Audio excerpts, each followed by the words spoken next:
Welcome to our webinar where we're going to talk a little bit about transforming your supply chain with advanced planning systems.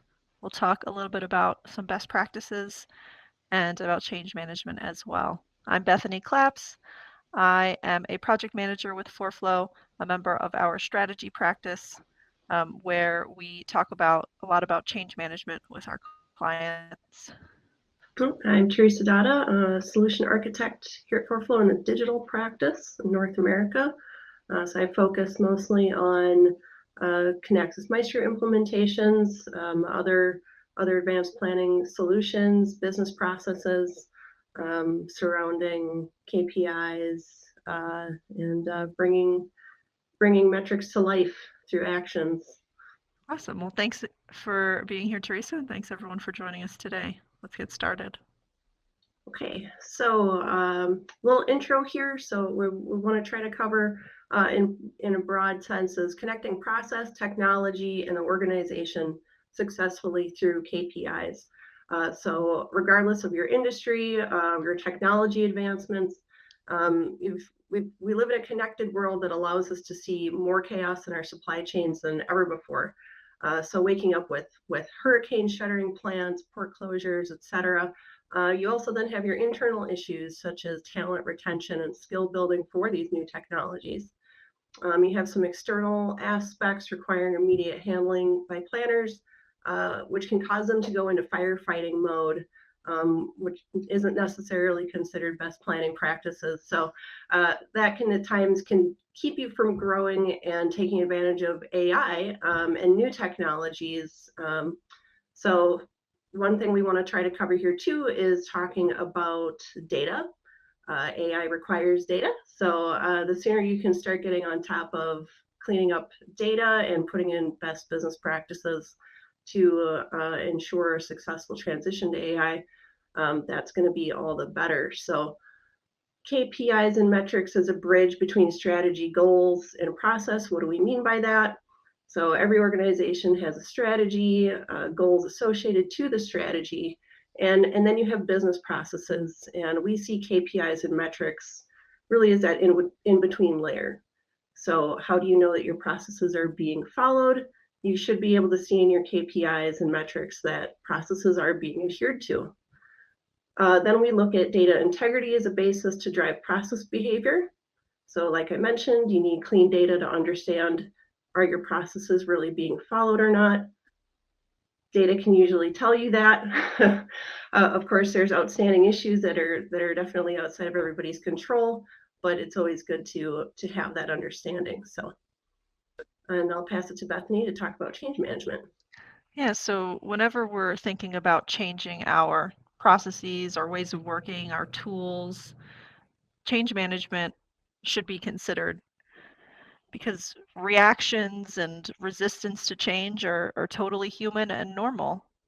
And as business leaders, as implementers of these change, as managers, it's our job to guide our people, our organizations through those changes so that the business can be stronger for the future, so that those updates to systems and processes can be adhered to over the long term to ensure success.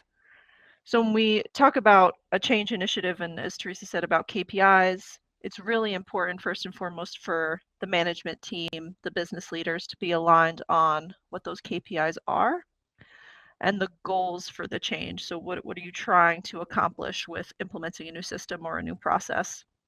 And with that alignment between everyone, it helps the team articulate the benefits. So when you're announcing this change to your wider organization, being able to clearly communicate what the benefits of this change will be to help bring that team on board faster so that there can be a level of trust between the management driving the change and those employees that'll be implementing and living that change day to day.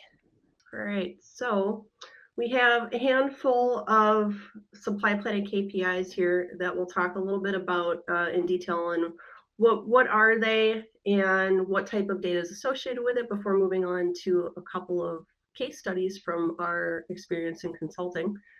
So the first one here, late revenue. This allows supply planners to interact with leadership on a strategic level. If you have an S&OP process to make best case scenario decisions. So this one isn't necessarily just for supply planners. Everybody should be able to see the revenue and where it sits, but largely driven by supply activities. OTD and OTIF, so on time delivery or on time in full. So looking at the customer side of things, are you going to deliver on time? And are your suppliers driving in your materials on time? So this drives communication points to customers and suppliers, connecting those supply planning activities across your network. And one thing to point out with OTD, maybe you also have on time to request. So depending on your type of business and your maturity levels, it may also be good to look at on time to request. So that would be a date management aspect. If you have multiple fields in your system, are the planners managing the committed due date versus the requested due date? Because that could tell you over time, if you look historically, were you really hitting to what your customer requested? And this can affect your forecast accuracy, et cetera. It goes from there. This is a fairly basic KPI, though, that you can get started looking at those situations. Schedule attainment. So I think of this as really a internal make item situation. So either from a manufacturing or purchasing perspective, understanding the accuracy will drive that improvement. So from my personal experience before consulting, when I was a scheduler, we always looked at how frequently did we change the schedule and why. Why did we do that? The why is really important. It's kind of hard to track that in a system. You may need to do some customizations in your APS or outside of it to understand that. But the reason why things are being changed is really critical to categorize and understand from a metric perspective, tying it back to process. The last one here, at-risk supply. So this is an indication of lateness at an individual supply order level through available date calculations. This is going to drive your planners to be more proactive and communicate risks. This one I would say is a little bit more mature. So depending on the systems you're in, probably not going to have the visibility to this if you're in Excel. But if you're in a system like Kinaxis Maestro, you have the available date calculation that blows through the entire plan to let you know if you're going to be on time or not. So there's a couple of things that we left out here that some of you may be going, what about my inventory value targets? What about my capacity utilization? Those are great as well. I think these handful here are good starting points with data that is usually readily available. So Teresa, it looks like we might have a question. What happened, or what is the solution to these KPIs or to establishing these if an organization doesn't have an advanced planning system? Yeah, so I'll give you an example. I was recently at a client having a similar conversation. They are really using their ERP successfully. They don't have an advanced planning system, and they're a very large global life science company. So it was great to hear that they are on one instance of ERP. Everybody's using the system. It's incredible. What they also have is an outside system data lake where they bring a lot of their analytics into that system. They've built control towers by individual responsibility so that they can track their own individual metrics and the overall metrics. One thing I wanted to point out, though, that I did hear in that meeting that applies to us in our conversation here, they made a comment to me that they're talking about completely taking away the master data change access from their planners. And they're not going to tell them that they're doing that. They're just going to remove that access and let people come to them and ask to have access to the fields. And that's their plan, to learn what fields and who is really using what information. So I'm curious, Bethany, what you think about that from a change management perspective. Yeah, I think that, it's okay for a business to grow and change and evolve based on the business need.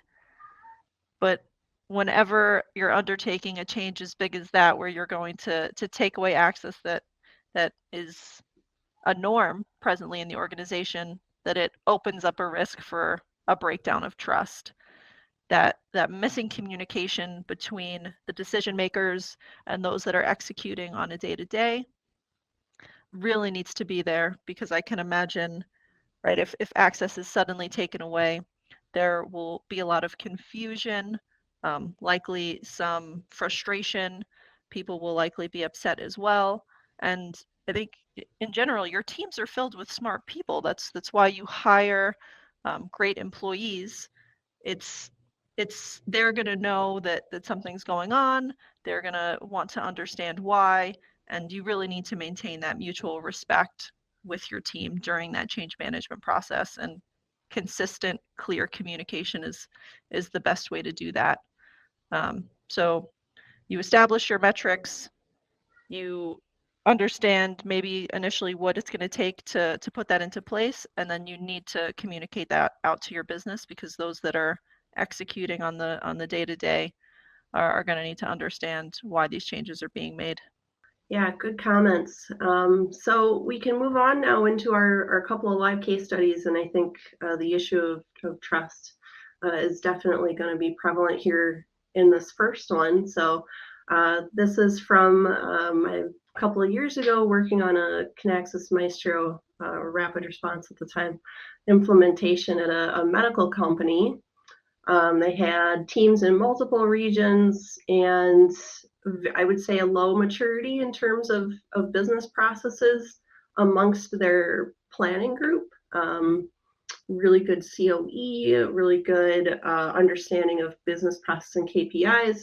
And they were using the rollout as a way to update and move their maturity forward for the business side, as along with their technology, which is a great thing to do. So they were looking mostly at schedule attainments, releasing jobs on time, looking at risk. And they had a couple of concerns because of their level of maturity around user adoption and data quality.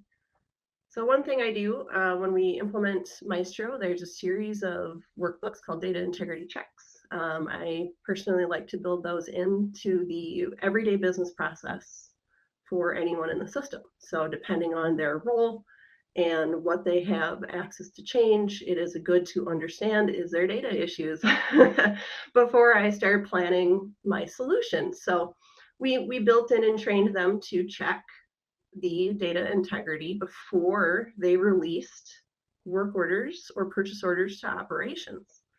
The other thing that we did to ensure good processes were being followed was tweaked the system to identify when someone manually created an order and released it versus taking what the plan said to do. So a couple of things, you could take that as they really didn't trust their people. They had a lot of concerns. Should we tell them we're doing this? And I think it was about messaging of why are we doing this, and training them, and really having them understand the technology behind the scenes and how it was going to be used in their KPIs. So that creation of the transparency, to your point, Bethany, about trust people that they're going to do the right thing. And if they understand what the system is doing and how it's being used, they're going to do their best to give you the right plan. So we tracked release date, we tracked the planned completion date, so that we could build a proper schedule attainment looking at historical snapshots and the completed plan once it hit history. And then also gave them a custom dashboard to look at how many orders were released according to plan, what was manually changed, so that they could dig in and understand it. Is there a pattern here? Why is this happening? Is there master data issues we need to fix that is otherwise not being identified? Things of that nature. Yeah, I heard a lot of really good things there, Teresa, for this customer in particular, right? With concerns about user adoption and data quality. Those are two change management KPIs that you can implement and track to understand the progress of your change. Mentioning about training and work instructions and giving the team the tools that they need to be successful, I thought was a really positive thing as well. And then the piece about the data integrity checks, I think a lot of times when you're implementing a new system, there is unfortunately an inherent mistrust. And by incorporating those data integrity checks, you can help the team build confidence in this new system and, showing through practice and those checks that the system can be trusted, it's correct, it's pulling the right data to help with that adoption long term within the team. Yeah. All All right. right. So move on to our second case study. It's a little similar here. So this client, the global leading consumer goods business, I'd say they had medium data quality issues. It was again a global team with people that were being introduced to Kinaxis Maestro, and how do they manage their business processes. So I'd say this group had probably slightly less business process definition than the previous group and understanding, but they had a pretty good idea of the direction they wanted to take. And because of their level of maturity, we helped them introduce, I would call, simpler KPIs and metrics. So they were interested in supplier OTIF and the reasons for the lateness. So that touches a lot of other KPIs we described, right? So if your supply is late, your manufacturing builds are likely going to be late, which drives to your other sites being late, your customer delivery being late, the late revenue. It's all connected, right? So we thought for them, let's give you a simpler KPI with a simpler dashboard to start tracking these things. So they had some highly manual processes to update records in their ERP, which also led them to order information being late. So if anybody on the call is a Kinaxis user or an APS user, or even ERPs, if your dates are incorrect, your plan is incorrect. There's no way around it. Every time I do an implementation, I end up at some point giving my speech about how dates need to be accurate. So it's definitely something that we will have a conversation about in terms of KPIs and metrics and how accurate are they in looking at the data. So for this group, we put in tracking that was fairly simple, just simple due date. What's your due date? How late is it? We made custom checks on their dashboard for the suppliers that could be looked at for in a lot of different ways using the hierarchy function in the system. So is it lateness by supplier you're looking at? Are you looking at it by the actual planner or the buyer in your organization? Slice and dice the data lots of different ways to help improve the situation. So the unfortunate side effect of this was the change management and the communication from leadership top down wasn't really there. So by the time we got to the end-to-end rollout with the users, I showed them the dashboard and said, here's all these great ways that leadership and you can work together to identify this simple KPI. And immediately a planner stood up and said, now they're going to be tracking me every day and I'm going to get lots of phone calls because I didn't update a date.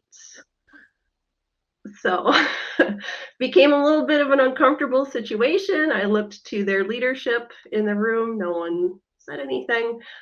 So I had to jump in and do my best. And Betsy, I wish you had been there as the change management expert to calm the situation down and inform them that really it's about working together to improve the system data quality and not about managing with a stick. Yeah, and that's so important too, right? I think, come back to the point where the leadership needs to be aligned. And this is one of those key messages, right? That this is not the intent of this system is not to monitor you or watch your every move or come and call you every day, right? I think management, as much as a planner hates to get that call, I don't think management likes making that call either. So it's something that although it's a reality of the business, right? Implementing a system like this is intended to avoid those calls for everyone's sake. So again, alignment on that message is really important, and being able to communicate it down to to assure people in light of this change. I think you also made an interesting point about tailoring the KPIs based on where the organization is at on their journey. So if some of those more advanced KPIs don't work, tailoring that back and using a KPI that the organization can wrap their hands around up front. I Yeah. also want to touch on the data integrity piece as well, right? That's like an immediate thing that someone will latch onto, right? To say, oh, well, the system's no good, the data's no good, right? So how can you build in a culture of, you know, accountability and updating your data and making it be accurate so that you can have long-term success? Right. And talking again about maturity. So a lot of these systems now are coming out with AI structures to provide planners with various actions, right? And understanding, is it giving me the right answer? We've all seen the memes about AI. So as it advances here into our systems, controlling our business more and more, the talent pool, everyone has to be able to understand that. So that's where the managing the KPIs now and understanding your data now is going to serve your business better in the future. So think about, you have a supply AI in your system telling you to delay an order, which you normally wouldn't do. And you cringe a little bit and say, why is it telling me to do that? I need to understand this, because if I just click the button and accept it, I may have to speak to this eventually. If it actually negatively impacts a customer, I need to be prepared to answer this question. And that to me is a part of the business process and the data that needs to be managed upfront when you put in a new type of technology. And I think that's a good point as well, right? AI is a tool. It's not a replacement. It doesn't replace critical thinking by your day-to-day planners, right? It's something to help them enable them to do their jobs, right? And I think that's a great message to those teams when you're trying to implement these tools, right? Framing it as a way to assist and not replace.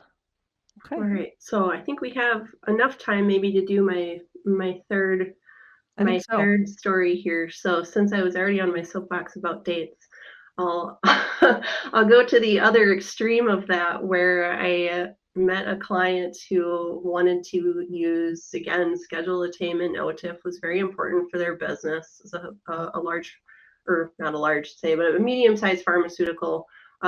Definitely low maturity. They did everything in Excel. They did not use their ERP or their APS systems that they already had implemented, largely due to the regulations and the audit trail requirements of their business processes. So that drove planners outside the system. So planners are very resourceful. They're going to find a way to do their job. If you take away their access to change master data, they will find some other way to get those orders released, however they need to do it. So we started having the conversation about dates with them, and schedule attainment came up, and we said, okay, here's how we're going to implement this for you. We're going to do snapshots of your weekly plan.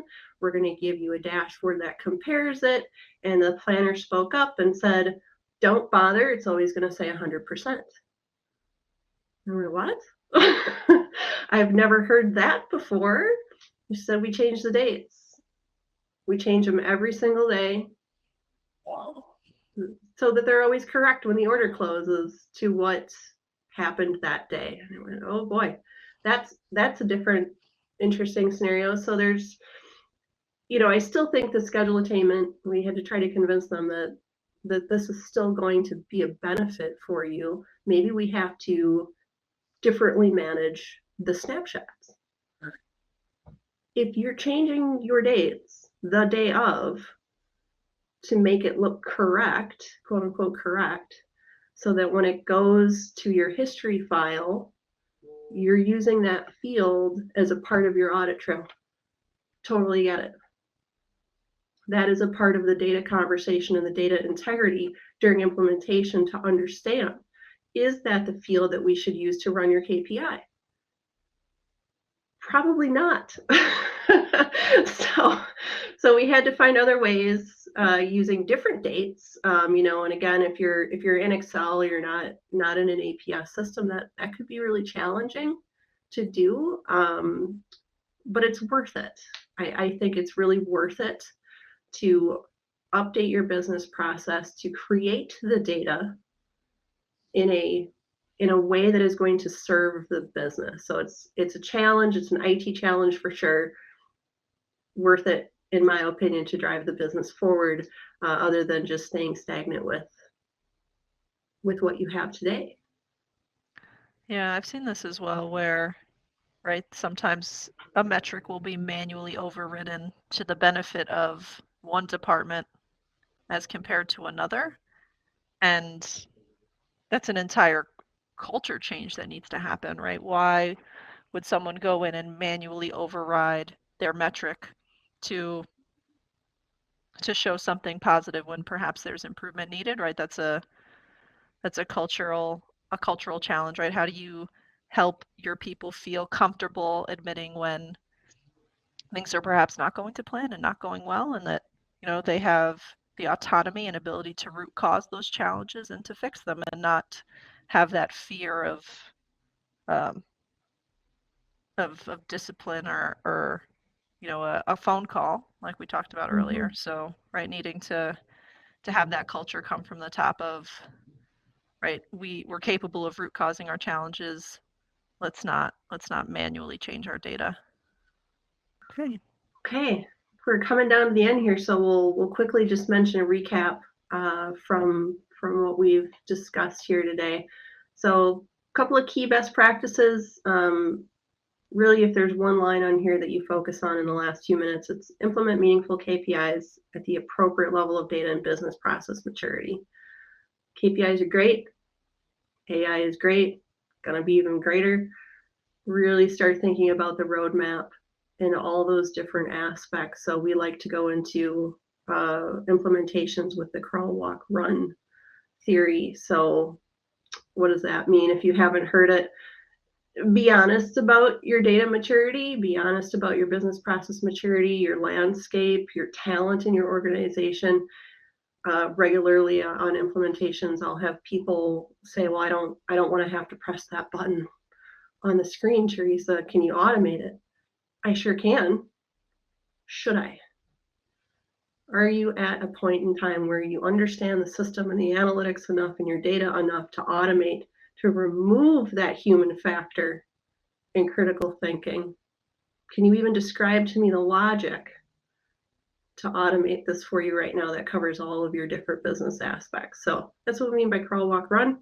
It is best to be honest during these conversations to avoid issues in the future. Bethany, in our last minute, I'll let you cover yours. Yeah, I think in terms of change management, you need to keep your stakeholders involved, and that's from your top level, the business managers, the business leaders, all the way down to those that are executing your business on a day-to-day, right? They are your window to what's going on in your business. They're your critical resources to keep the business running.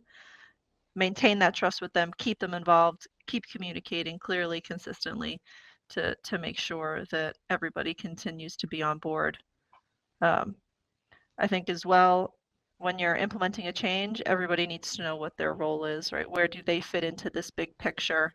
And that is another piece that helps build trust and gets people to feel like they're involved and that they are a big part of the change. I think we're at time. If we want to go to our last slide here, Bethany, and say thanks everybody for Yeah. coming. If we have questions, we'll reach out to you and respond via email.